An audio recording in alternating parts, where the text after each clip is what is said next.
Hello friend, good morning. আশা করি সবাই ভালো আছো আর আমিও ভালো আছি। তো আজকের ভিডিওটি আমি এখানেই শুরু করেছি। এখন বাজে ঘড়িতে এই 9:30 মতো। তো আজকে না কিচেন, না আমার ঘর, না আমার কাজকর্ম, আমি সোজা মল দিয়ে আমার ব্লগটি স্টার্ট করলাম। তো এখানে দেখতে পাচ্ছ আমি একটু মল চলে এসেছি, একটা ট্রলি ব্যাগ নিব বলে এসেছি আর একটু জামা কাপড় কিনবো বলে এখানে আমি চলে এসেছি। তো এখানে ট্রলি ব্যাগগুলো দেখতে পাচ্ছ বিভিন্ন রকম রাখা আছে। একটু বিশেষ করে নিব সেরকম বলে আসেনি, বাস রেটটা জানতে এসেছিলাম কারণ অনলাইনেও ভালো দিচ্ছে। তো আমি দেখলাম যে কোথায় সস্তা পড়ে, মলে সস্তা পড়ছে না অনলাইনে সস্তা পড়ছে, ওই জন্য আমি ট্রাই করতে এসেছিলাম। তো দেখলাম একই ব্যাপার, এখানে যেমন দিচ্ছে ধরো 3টে 6,000, 5,000, 2টো 5,000, 3টে 6,000।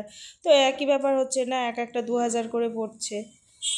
তো এই জন্য দেখে টেখে নিলাম না, চলে এলাম।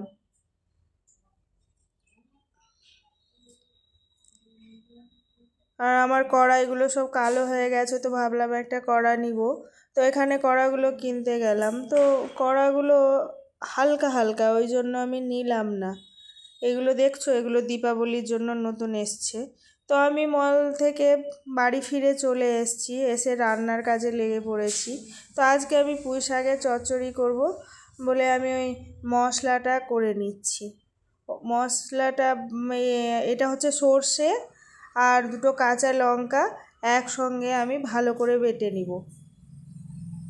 সরষাটা না মিক্সচারে বেশি ভালো হতে চায় না, ওই জন্য আমি শিলেই বেটে নিই। আর আমাদের দুজনের রান্না একটুকু লাগে, ওই জন্য আমি শিলেই বাটি সব সময়। আর কাঁচা লঙ্কাটা দিলে বড় টেস্ট লাগে তরকারির, আমার মনে হয়। এই যে দেখো বেটে ফেলেছি, কাঁচা লঙ্কাটা একদম পুরোপুরি পেস্ট করিনি, একটু গোটা গোটা টাইপের রেখেছি। তো এই বাটিটার মধ্যে রেখে দিব আমি। তো আমি জানো যে এরকম মশলাটা বেটে টেটে আমি যেই রান্না করতে যাব, ও মা দেখি আমার গ্যাস শেষ হয়ে গেছে। বলি এই যা, কি হলো ব্যাপারটা এখন। তো আর কি করব বলো, এবার ভেবে পাই না যে কি করব, কি খাওয়া হবে এখন। আর এখানে না দুপুরবেলায় বিরিয়ানি ছাড়া আর কিছুই পাওয়া যাবে না, ফুটপাতে ভাত পাওয়া যায়। ও ফুটপাতের ভাত তো খাওয়া যাবে না, কারণ রাস্তার উপরে দাঁড়িয়ে বিক্রি করে। বড় টেনশনে পড়ে গেলাম। এই যে গ্লাস দুটো দেখছো, এগুলো বেশ ভারী আমার পছন্দের। আমি যখনই যাই 2টো 3টে 4টে করে নিয়ে আসি। জানি এগুলো কোনো কাজে লাগবে না, তবু ঘর সাজানোর জন্য না বেশ ভালো লাগে বলো। কম প্রাইজে, দেখতেও খুব সুন্দর, ওই জন্য নিয়ে নিই। তো লাস্ট মাস ডিসিশান নিলাম যে একটু পাকড়ি কিনে আনো, জল ঢেলে মুড়ি খাবো। তো আরিফ স্যার ড্যাডি পাকড়ি কিনে নিয়ে আসলো, তা মুড়ি বের করে নিচ্ছি। এখন আজকে এটা দিয়ে চালিয়ে দিব। আর কি করব, কাঁচা লঙ্কা পেঁয়াজ কাটা আর জল ঢালবো, দিয়ে পেঁয়াজি দিয়ে এটা খেয়ে আজকে দুপুর এটাই চালিয়ে দিব, আর কোনো উপায় নেই।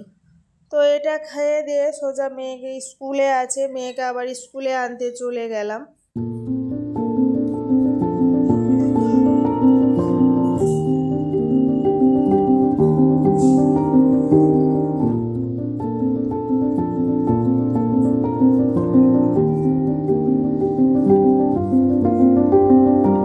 মেয়েকে স্কুল থেকে নিয়ে আসতে পুরো রাস্তায় আসছি, ও বাবা রাস্তায় আবার গাড়ির তেল শেষ।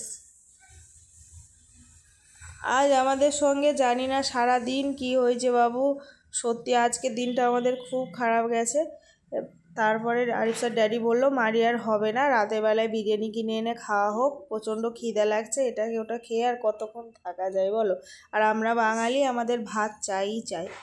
তো লাস্ট মাস বিরিয়ানির দোকান গেলাম বিরিয়ানি কিনতে। তো ফ্রেন্ড, যে যেখান থেকে দেখছো আমার ভিডিওটি, যদি ভালো লাগে তো লাইক কমেন্ট শেয়ার করে দিবে। তোমাদের একটি লাইক আমার ভিডিওটা অন্য কারোর কাছে পৌঁছে দিতে সাহায্য করবে, তাই তোমাদের সবাইকে আমি রিকোয়েস্ট করছি প্লিজ একটি লাইক করে দিবে। আর আজ দেখো এই অবধি ভিডিওটা আর কন্টিনিউ করতে পারিনি, কারণ রান্নাবান্না না থাকলে ঘরের আর কোনো কাজই থাকে না, তাই আজ কোনো রান্নাবান্না শেয়ার করতে পারিনি। আজ এই অবধি, সবাই ভালো থাকবে, সুস্থ থাকবে।